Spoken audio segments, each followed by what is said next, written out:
are you? I'm good. What about you? I'm very good. A bit hot, a bit cold. I can't understand. I can't regulate my body temperature. Oh, like the province. Yeah.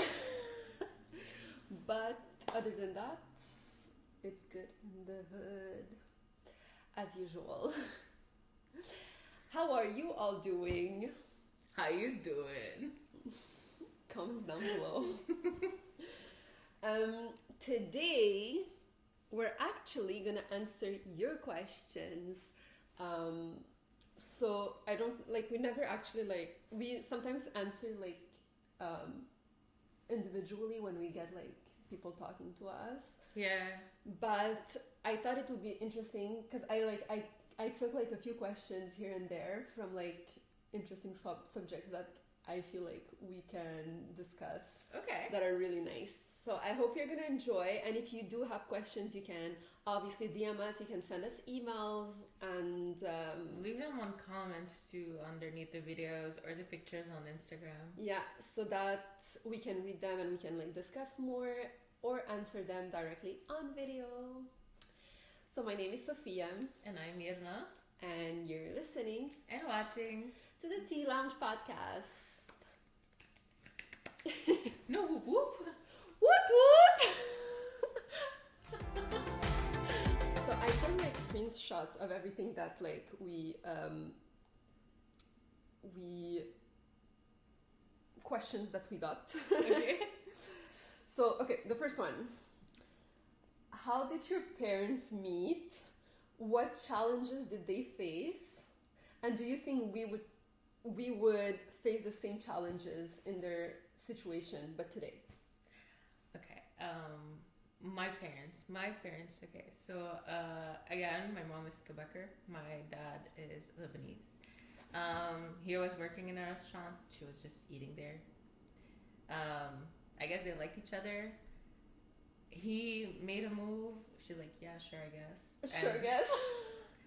She went back. She came back to the restaurant, and they started. And they went out. They were 21 years old. They were children. Mm. They were babies, in my opinion. But anyways, but yeah, I mean, they went out. They got engaged. They got married. The challenges that they faced mostly is, obviously, different culture, different religion. My mom's family was not really fond of that, Quebecers. And same with my grandmother, she was not very okay. She was like, what are you doing? Why are you marrying a white girl? A white girl who's gonna raise your children and instill funnily the enough, values. Yeah, funnily enough, your mom is very into the Lebanese culture. Yeah, my grandmother used to say that all the time. Your mother knew how to raise you.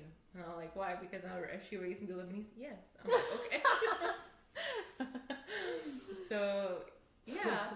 I think we would face the same issues. I feel like no matter the generation, people are still very close to their own cultures, close to their nationality, to their country of origin. And even though in Islam you're not necessarily supposed to be nationalist and value your country more than your religion, people still want to keep themselves in their own community because you were raised like that. The values in that culture. How it works. Everything, the traditions.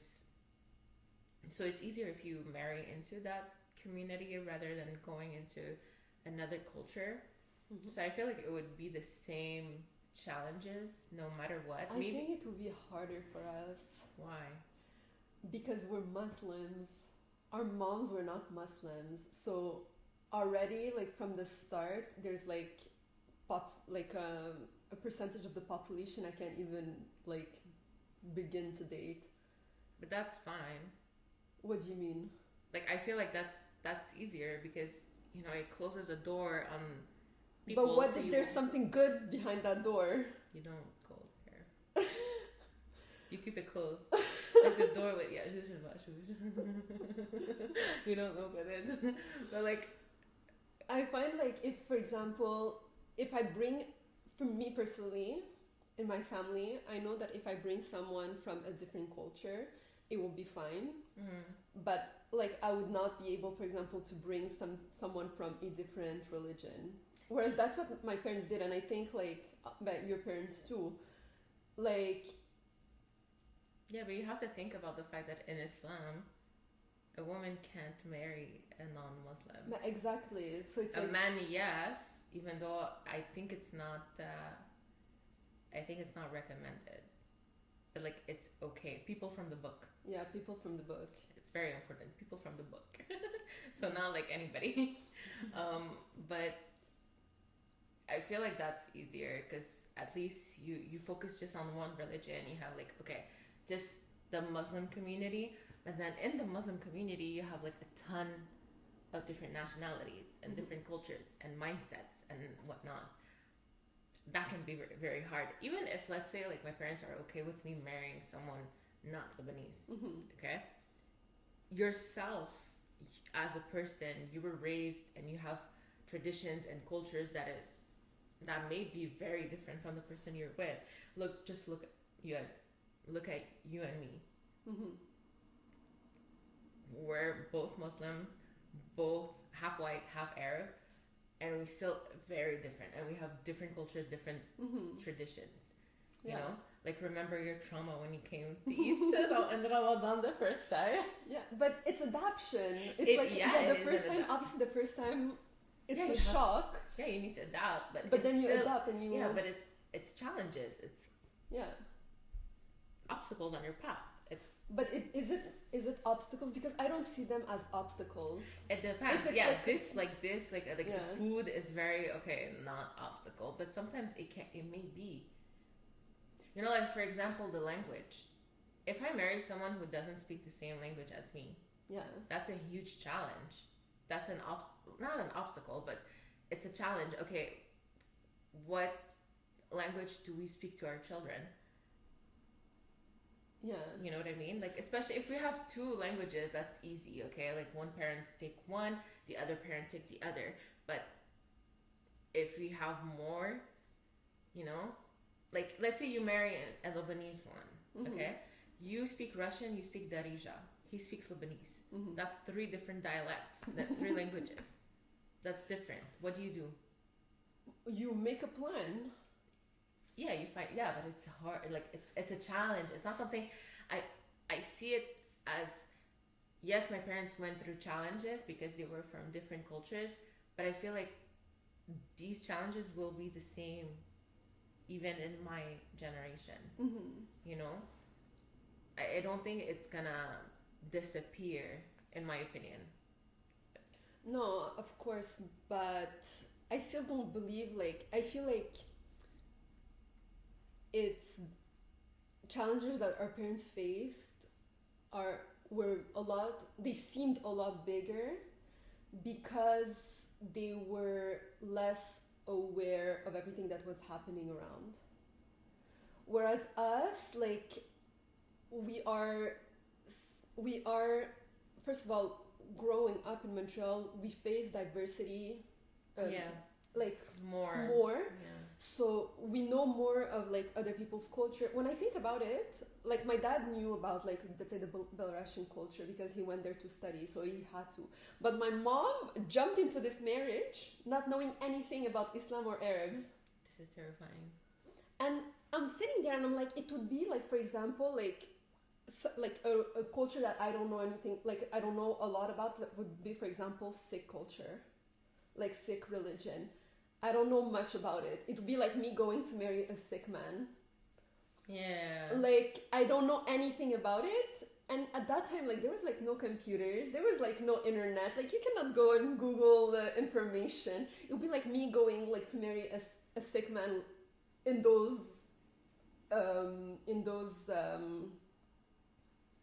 times with no internet. Whereas now it's like, okay, for example, if I meet a guy that I like and he's different, I can still find information.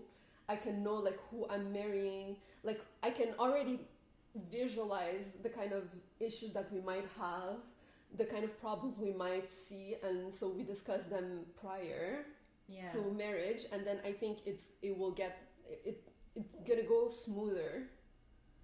For sure, but I still feel like, for example, I don't have examples. Well, maybe I do. I don't know. I don't know where I'll go with this. But I find that you may seem to agree to stuff with your partner, but I find that once the kids arrive in the picture, that's when there's like a switch. Sometimes you will see, let's say, for example, you and your partner, you agree, okay, you know what, we're just gonna talk this dialect at home. And then the kids arrive and suddenly they're like, yo, no, I want my dialect in the house. But I know that I want my dialect in the house way before I even marry that person. I know, but some people will just be like, yeah, okay, I'll compromise for you. I'll sacrifice it for you. But then the kids arrive in the picture and they're like, yeah, you know what? No. You know what I mean? Or you agree to raise your children in a certain way, but then when those children are there, you change your mind. You're like, you know what? No, I prefer it that way. And then you clash. But it's discussion, you communicate and everything. Obviously, there's all, like, I mean, I think even, like, us being mixed already, like, makes it a challenge. There's already a fight in between myself and myself. So with another person, obviously, it's even harder. But I feel that's why you either, and you know, like the ideal I find is to find someone who has the same mixes as you. Yeah, good luck with that. I know, but the thing is, I know some half Belarusian, half Moroccan. I know half Quebecer, half Lebanese, but they're Christian.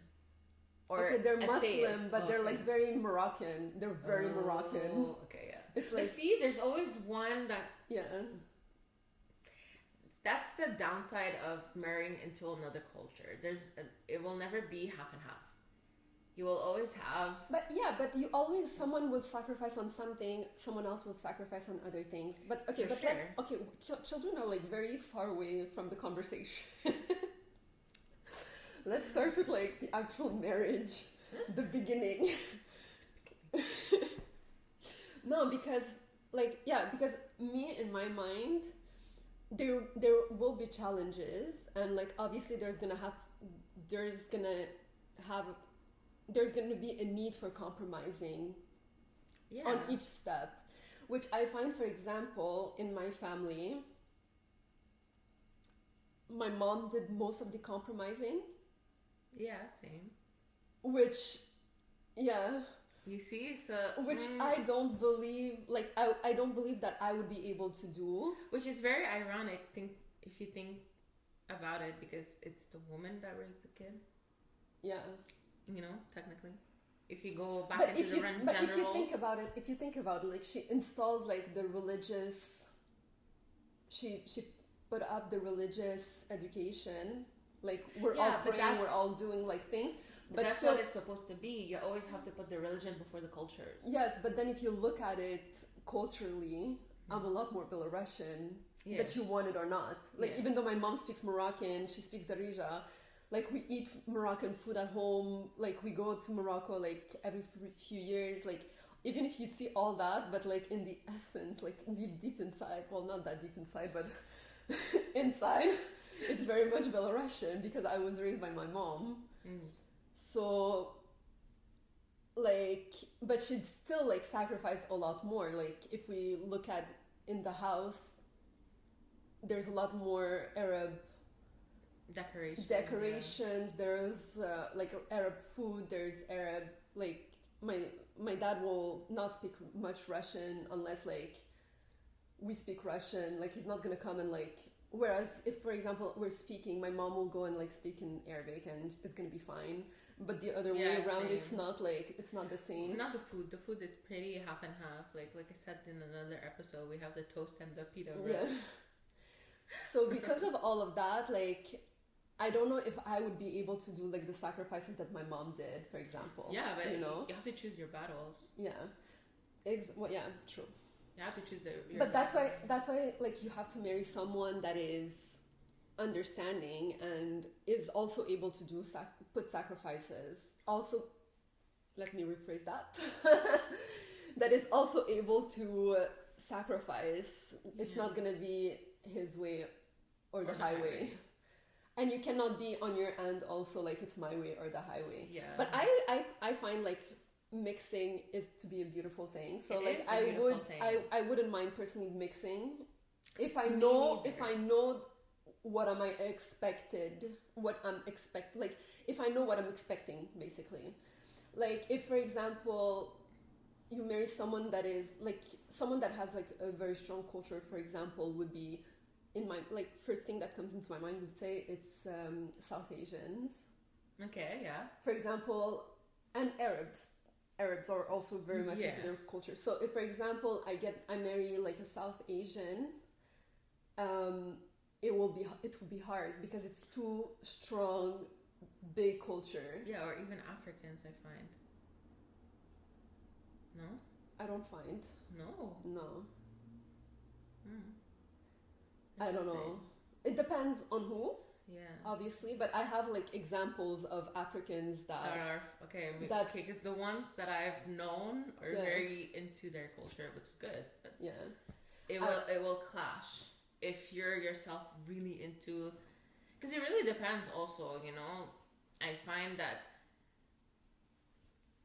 if you put your nationality and your culture and your tradition as a big part of your identity, Mm-hmm. it will be hard to be with someone who did the same thing. Mm-hmm. You know, because then you're gonna take away some part of your identity to fit into your partner's life. Yeah. But it's a two-way, obviously. Mhm. But I find it's complicated. What about your parents? My parents met in Belarus. My dad went there to study, and so my parents met in university. My mom was a TA in a different department, but like they saw each other in the corridors, and they started hanging. Then they got they got married, and then here I am. That's the story. But it was from like my dad and my mom got married, and let's say my Belarusian family, they knew my dad, but my Moroccan family did not know my mom. And it's so funny because like they tell me stories about like their beginnings, and my mom literally at that time she didn't know what Islam was. Second, she did not speak Arabic. She had no idea about what is Arabic. And it's so funny because the first time we went there, like I was already born and I was 2 years old. Oh wow! So Surprise! yeah, he left alone, came back with a wife and a kid. Oh my god! So and my dad, like she was saying, like I arrived there, we're sitting on the table. My dad decides to like go to a cafe with his friends. And I'm sitting there with all his sisters and brothers. I don't speak any language. Like, I don't speak their language. I don't speak French. I don't speak Arabic. And, like, they're just speaking and talking and trying to, like, obviously gesture, like, things to make me understand. I'm like... Yeah, I think my mom, she learned Arabic for us to learn, too. Mm-hmm. But I'm pretty sure it's because she was nosy, too. Because my grandmother, she doesn't speak French, English. Mm-hmm. You know, she only speaks Arabic, so always everybody speaks Arabic. So she's always like, what's going on? You know? I'm like, I think she learned Arabic to know what's going on. Yeah, I would do that. Are you serious? I'm gonna be sitting with my in-laws and they will be speaking and I don't understand what they're saying. Excuse me. Yeah, but what if you marry someone, okay, let's say you marry someone that Chinese. Yeah. Mandarin is like one of the hardest language to learn. We'll learn. we'll learn. I would love to learn Mandarin. And the thing is, I would not even tell them that I'm starting to learn the language, just so I can sit there like, I understood what you said. What? Can you repeat that? Slower. No, but it's so funny because even like if I'm like sitting in a bus or something and like someone starts speaking Russian, I'm like, yes.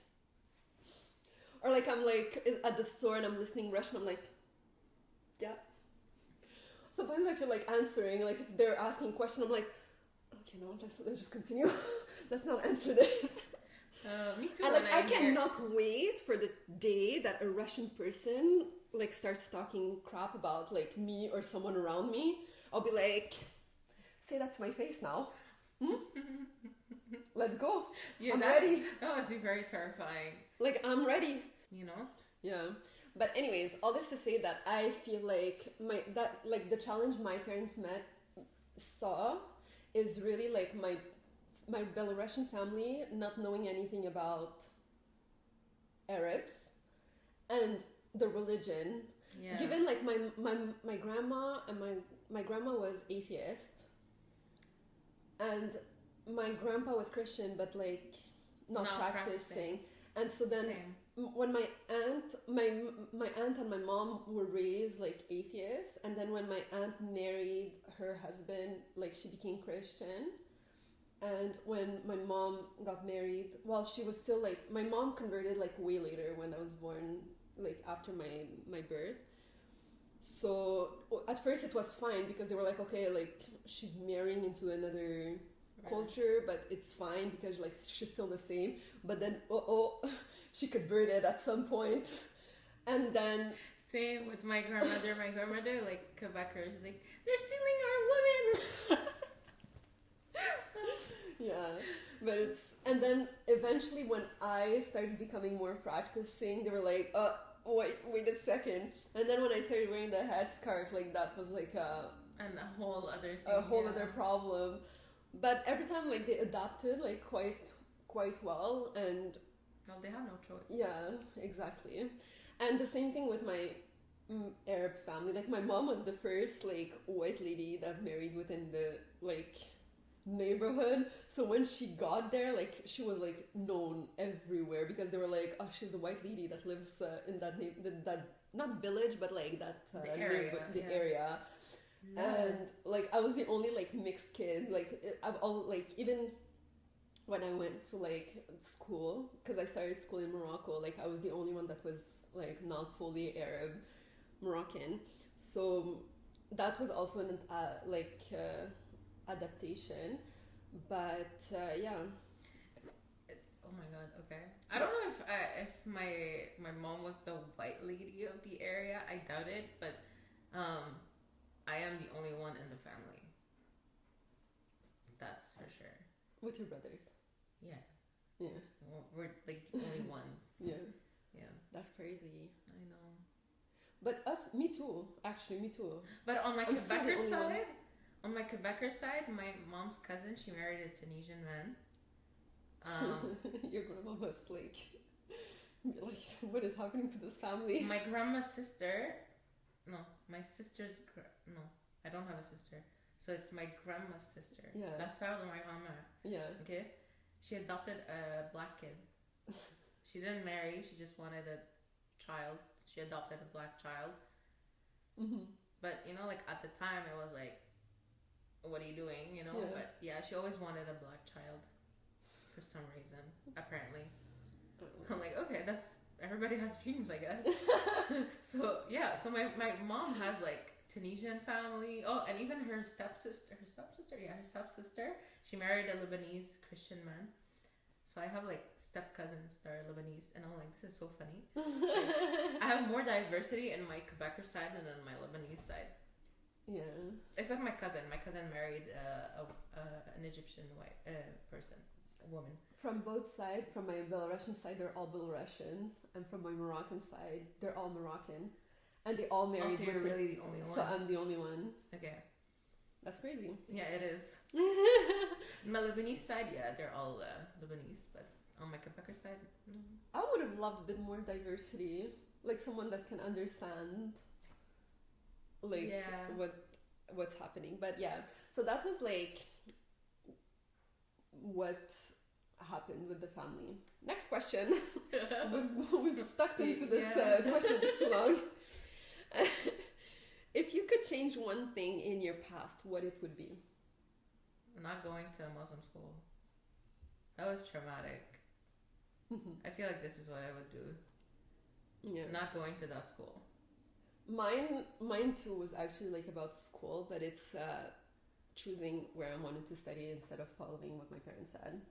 Like if I went straight into the field that I always wanted, instead of like going into science and all that.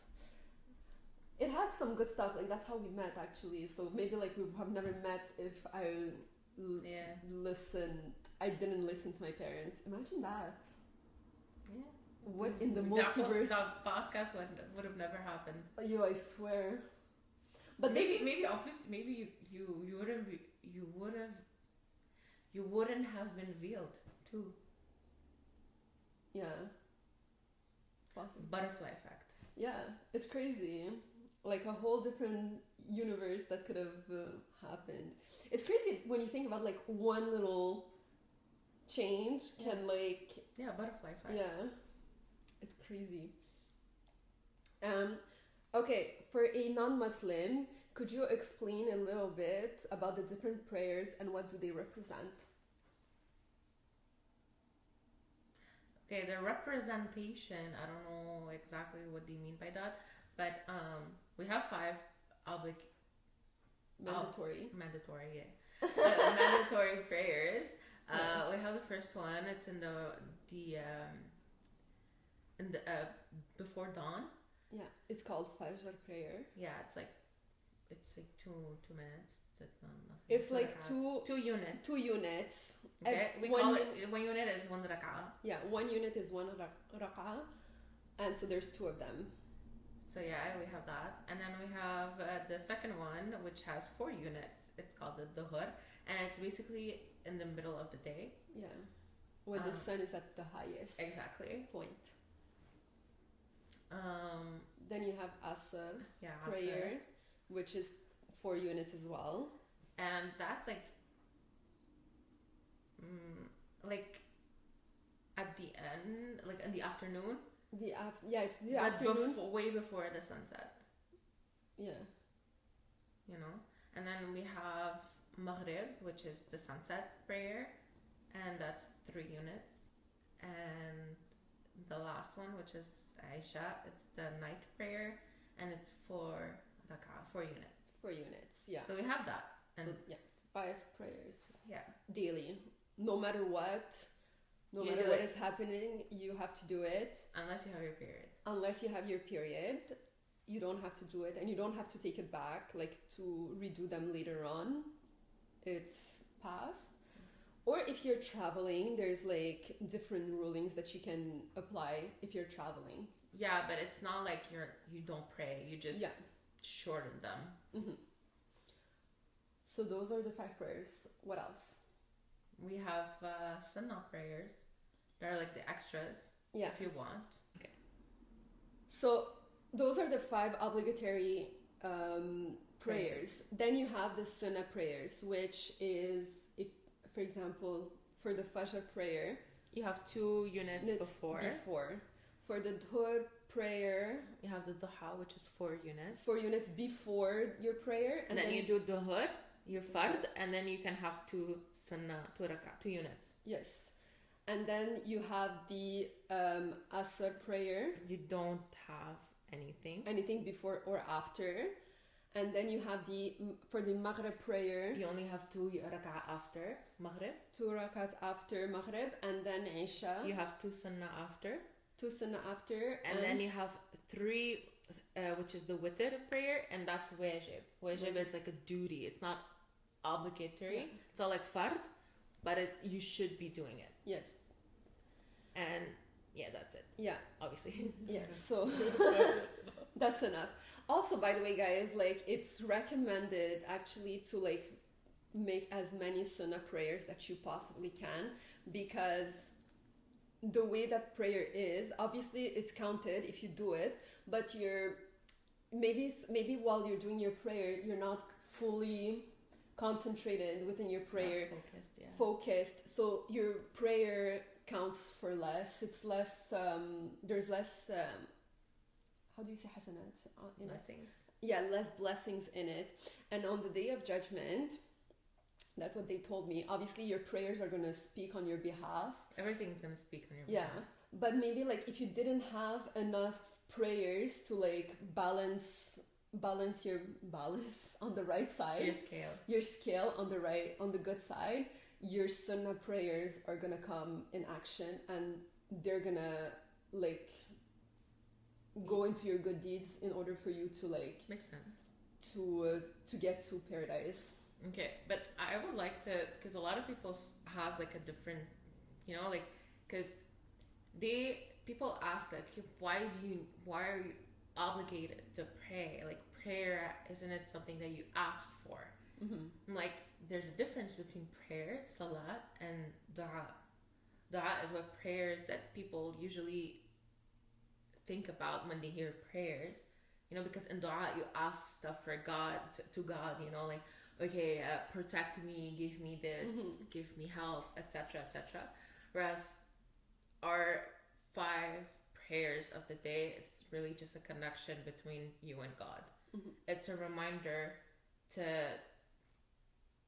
worship. It's an act of worship, basically. It's an act of worship. Yeah, it's 5 times a day where you just disconnect of your worldly problems, worldly issues, and you just talk to God about. Yeah, you're literally in front of God. Yeah.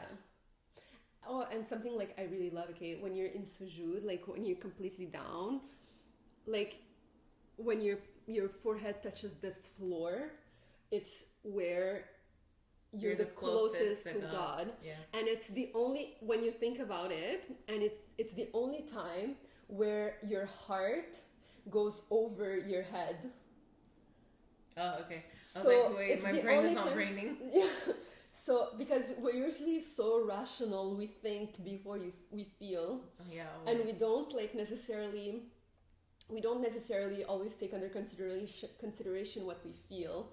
And it's that in that moment where you're in sujood, it's the only moment where your heart is over your head. So it's really about your feelings, about like how you feel. You're talking to God like from your heart and not your brain. And I saw a video of a sheikh talking. I think I said it to you.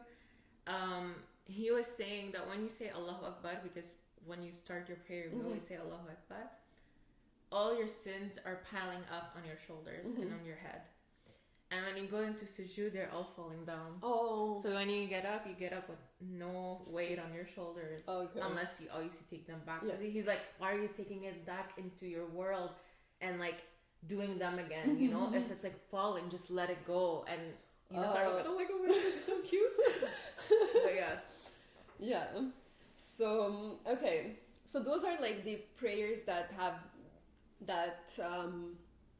we have to do. Yeah. But there's other prayers that we can do in more of a occasional prayers that we do, such as the Eid prayer. So we have that twice a year. Tarawih, which is during Ramadan. Tarawih during Ramadan. If we need guidance, there's istikhara. I think those are the only ones that I know. Yeah, and then the rest is like really the rest is really making dua, making requests to God. You can do them without necessarily praying. But if you want to add prayers, you're allowed to. Yeah. Like on extra. Oh, there's like obviously the night prayer, the qiyam. Qiyam al-layl, tahajjud, yeah. Yes, that's like at 1/3 of the night. So yeah. You finish witr. You wait a little bit and then you can pray. Well, you can't sleep depending on the season. In the summer, yeah, you wait a bit and then it's tahajjud. You wait a bit and then fajr. Yeah. But or you can like wake up like an hour before fajr and pray. Yeah.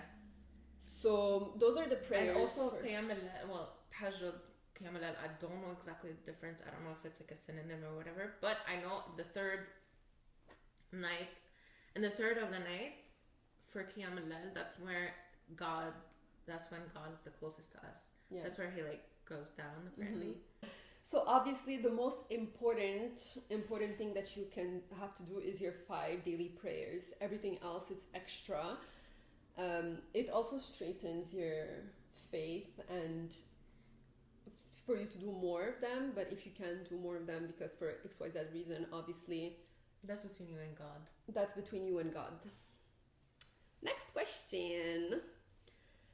How do you network with the opposite gender?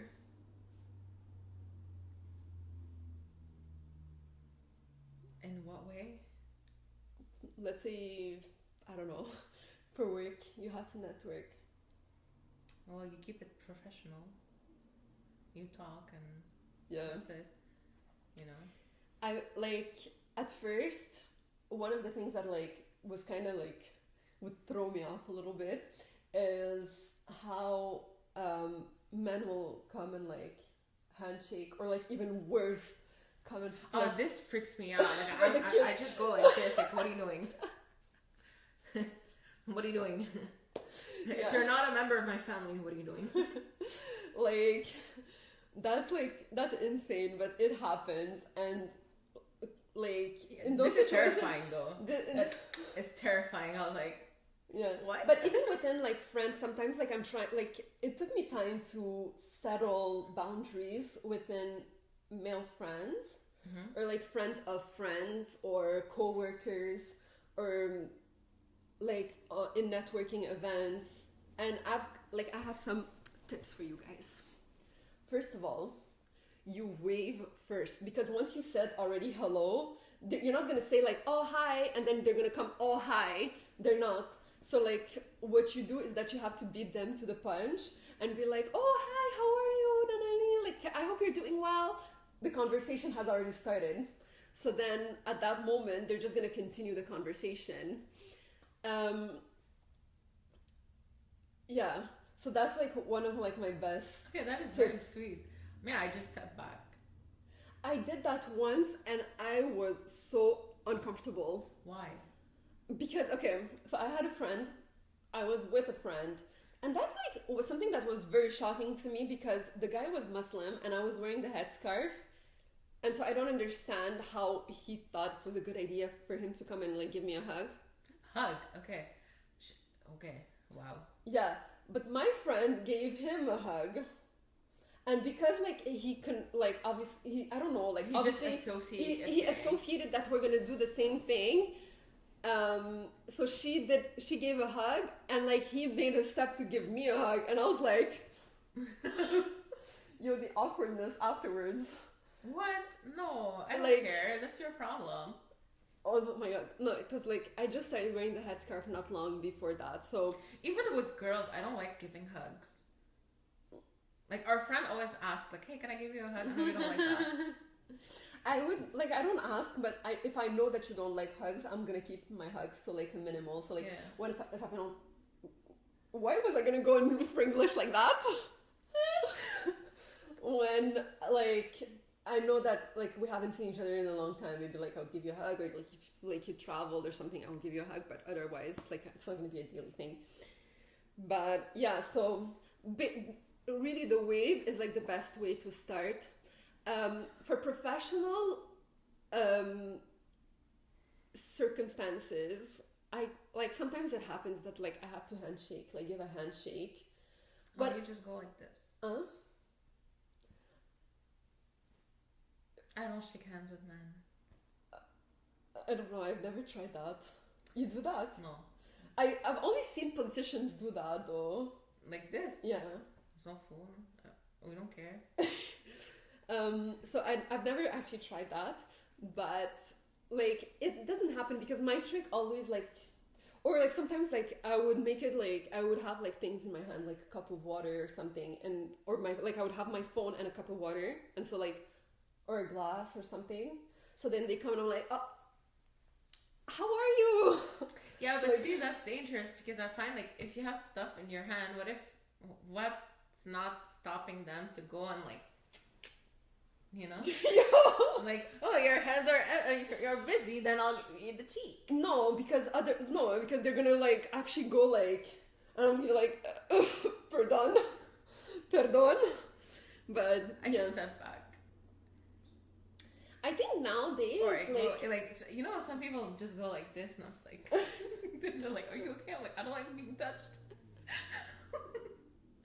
yeah, I feel like nowadays it's like, I don't know, like it's been a while that like in a work environment it happened that someone tried to give me a hug. But now, thanks to COVID, a lot of people keep to themselves. Yeah. I find. Oh, true. Yeah, maybe that's why So that's actually, because like.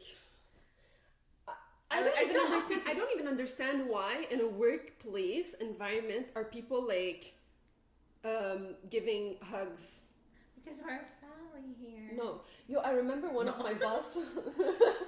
I remember one of my boss. He used to like love to like if I'm sitting and like I'm working, he would come like behind you, like his face was right here, and he would put his hand like on my back, and I'd be like always like, pardon. Like it made me so uncomfortable. You should tell them. Yo, I left. Okay. I left because he was like so shady, and like I was like, yo, I cannot be like in the shady environment. Not a shady environment, but like I would literally like if he was like let's say I was in the cafeteria and he would come in the cafeteria, he would make me so uncomfortable. I would leave. But you should have like put a complaint to. He was the boss. HR, yeah, and.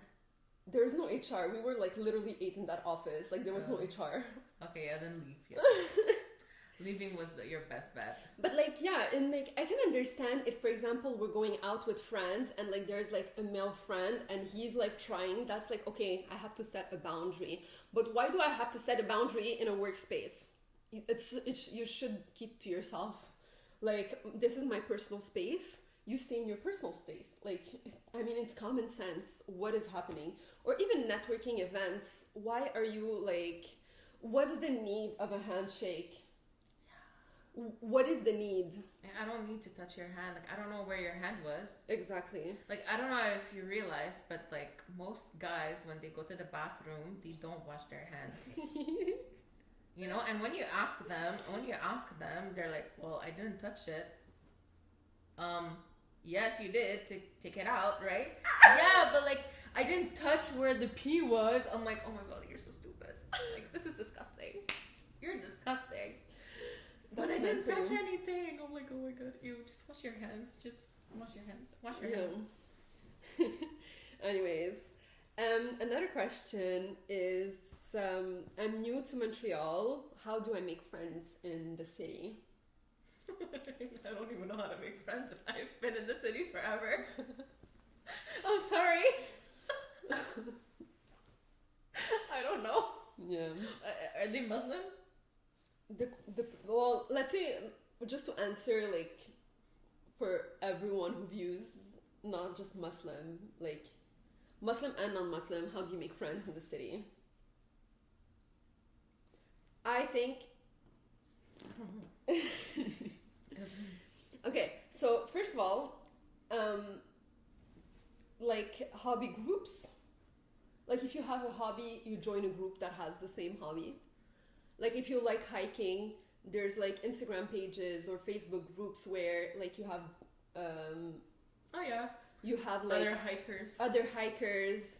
I know, like for example, I follow this Muslim group that loves to hike, and they make like a hike every month, for example.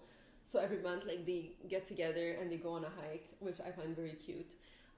If you like, for example, pottery, you go take pottery classes. If you like, there's also like, I've seen this like often on TikTok, but there is actual TikTok pages and TikTok and Instagram pages that create weekly events for people who just want to like network and socialize. Yeah. So like, you know, there's just today I saw one of like for people of color, like they went and they like had like a paint and sip event. So nice. like, so they just like the organizers rented a place, and like they had like wine, and they had like a amuse-bouche. amuse-bouche. My mouth is not amused. And painting, and so you're painting, you're like listening to good music, you're eating, you're like socializing with other girls that some of them are new to the city, some are not, but like the point is to socialize. You can do that. Also, a lot of like dating apps also have like a friendship side where, for example, I think Mazmatch has that. Like they have like Mazmatch for like friendship where you can meet like other girls. I know Bumble also has that. So you can do that. Like you can find friends like that too. That's cool. Yeah. I think those are like the only ways. If you're going to school, obviously associations. Yeah. But those are the only ways for me to make friends, I guess. Because it's hard to make friends, but Yeah. yeah. Last question. Okay. Were you able to achieve the Ramadan goals you have set for yourself? For example, no music. And what happened after the month of Ramadan? And how do you keep up that level of Iman afterwards? Oh, that's so cute. Yes, I did. I didn't listen to music for a month. Now after Ramadan, I barely listen to it. If I listen to it, it's because I am in the car with someone who's putting the music on. Mm-hmm. I try my best. You know, like sometimes I do like want to reminisce like an old song that I really want to listen to, so I just listen to it and then I got it out of my system and I just remove it and listen to something else. Yeah, for music, that's what I. But for your other ones as well. I don't remember what goals I had. I think it was just this. I think it was really just for the music because I was really addicted. You know, I survived without music for a whole month. Like, it's insane. Yeah, she's more addicted than I am. No, I'm addicted. Like, I'm addicted. I can't. But I survived. It went. And then when Ramadan ended, even to this day, I did not go back at it as much as I would before. So before Ramadan, I would like listen to music all the time. No, because it I was needed annoying. She would get ready, she would have her headphones. She would do dishes, she would have her headphones. Yeah. Miss ma'am. Because I don't like the silence. Like, I need background noises. Yeah, you can put podcasts or TV shows. But that's what I do now. Like, I didn't go back as much, but I do like listen to music when I'm in my car. But even that, like, you got me like this little dhikr machine where like counter, yes. And so now, like, every time I go somewhere, I make dhikr instead. So like I do like as much as I can, and then like eventually, like when I'm tired, like I'll do like 100 of each word that like I want, not I want, but that exists. So like after like all that, when I go through it all, like then I can put music. So like it reduces the amount of music that I listen to. Because when you think about it, like I realized, like I was home, I was like I needed to drive to my parents' place. Usually it takes me like 40 minutes to drive to my parents' place. So usually I would listen to music for 40 minutes. But now like 20 minutes out of that, it's like dhikr time and then 20 minutes of music, which like it's a good compromise. Yeah, it's really nice. So yeah, I didn't go back as much to it, but I like obviously still.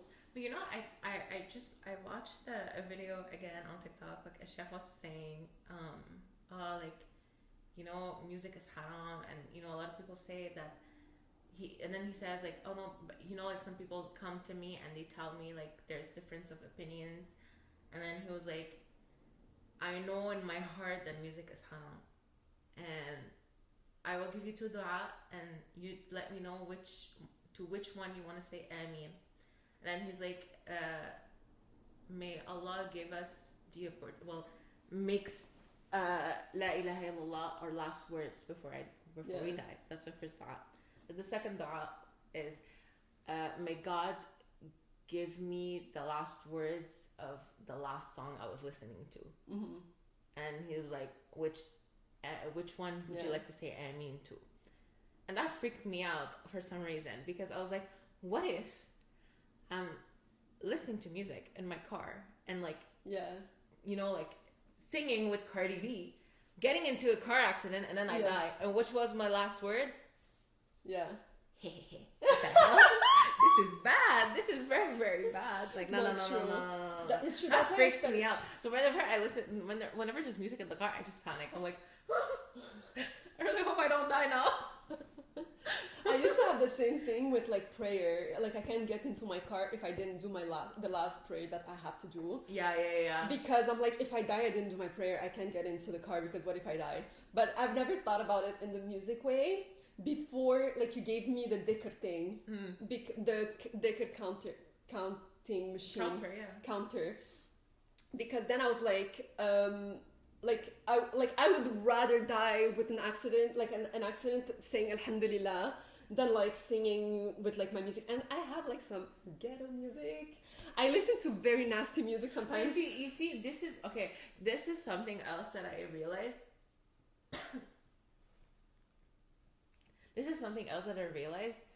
Music with bad words, with a lot of bad words, like all about like sex and like, I don't know, just very, very dirty. I feel so uneasy. I just remove it. I don't want to listen to it anymore. No, I like it, but I don't like.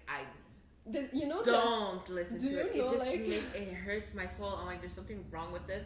But that's good. Remove that's it. Good. Because they say like that's like God actually like purifying your heart, and like I've heard that about a lot of people who actually like cut music, they can't go back to it. They feel uneasy when they go back to listening to music. You know there's like a meme of like accountants going to work and like they're driving into their car and like they're listening to like the worst music about like drugs. Yeah, teachers. Yeah, and then they just park into their thing and like they go into like corporate or like this is me in the morning, like that was me too. I need like this little like extra little spice into my life so I can go back to work, and I'm like, okay. Yeah, but see, I like okay the because now the music that I'm listening to is really just stories, you know, like the sounds are not necessarily dirty or naughty or whatever. Because like I listen to it and I'm just like, that is way too much. Like I don't know if you know that song Pound Town. Okay, do not listen to it because I unfortunately I was watching the TikTok and that song came up and I was like, what the hell is this? This is disgusting. No. The lyrics were not. They are dirty. Okay, there's dirty, and then there's this song. Okay? It's not normal. Okay, so these type of songs, I don't listen to it, and I don't want to be near those type of songs. Like random songs, you know. I don't have any examples. Don't put me on the spot like that. I don't know you too, but it's okay. Like whatever. Like the songs, as long as there's not dirty words, I'm good. You know, like the storyline of the music is not dirty. Actually, not just the words. But yeah. So I went back to it after Ramadan, but not as much. Like I try to still keep it as reduced as possible. But it's just like I really love music. Like so, it's really hard, but. Inshallah, one day. Like for the another goal that I had was actually to go to the mosque more often. Well, first of all, pray the Taraweeh, and then just like be more like go more to the mosque. And I was able to do it. Like I did it I went twice or 3 times a week. Nice. Which is really good. Like considering like I don't go. Yeah, I don't go first of all, and second of all that like I actually work 40 hours a week. So so I went. I don't know what happened this year. Like for Taraweeh, they were so quick. Like I swear to God, I don't know what was happening because I remember when I used to go before, it used to be like 2-3 hours, 4 It was hours. the whole night. I would now like- it's like an hour. Yeah. I don't know what happened, but okay, not that I enjoyed it or didn't enjoy it, but I just found it like very odd. So I did not really understand what was happening there. But I really enjoyed it because me, last time I went was actually back when I was in college.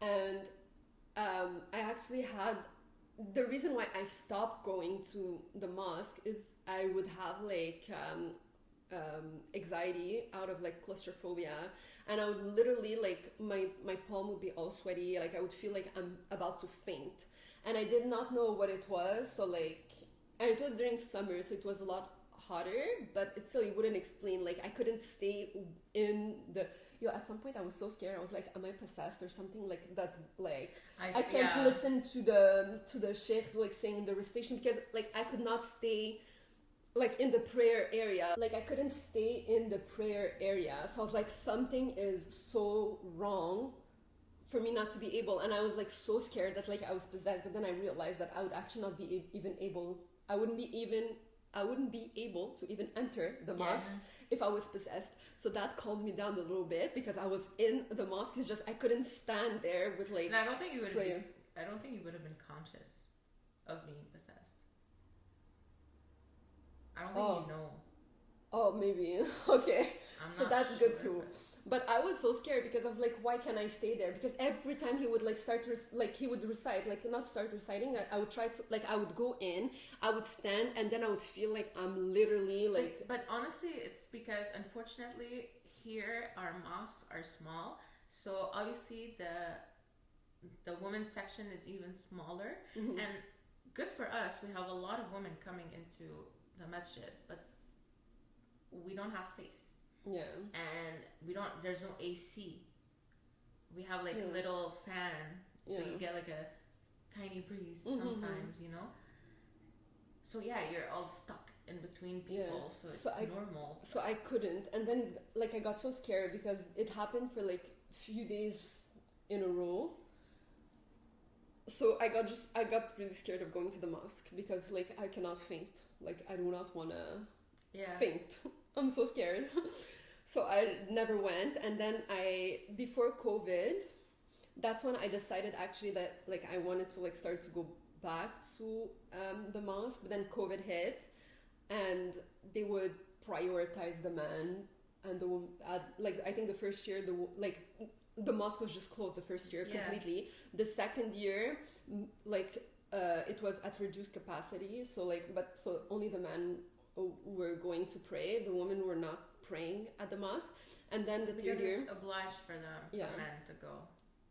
But then for the third year, that's when now like I was able to go for it. So 2-3 times a week. So that was like, I was very proud of myself. I was also able to, during Ramadan, I was able to read the Quran every day. Me too. I read the whole thing. I didn't read the whole thing. I read the whole thing for the first time in my life. I was shocked. Yeah. I was like, oh. I've read it in Arabic, so like I was very slow. So obviously, I am very slow too. But at the end, the last 10 days, I had like 40 pages a day to read. My God. Go, because I really, really, really wanted it to finish. You know. Yeah.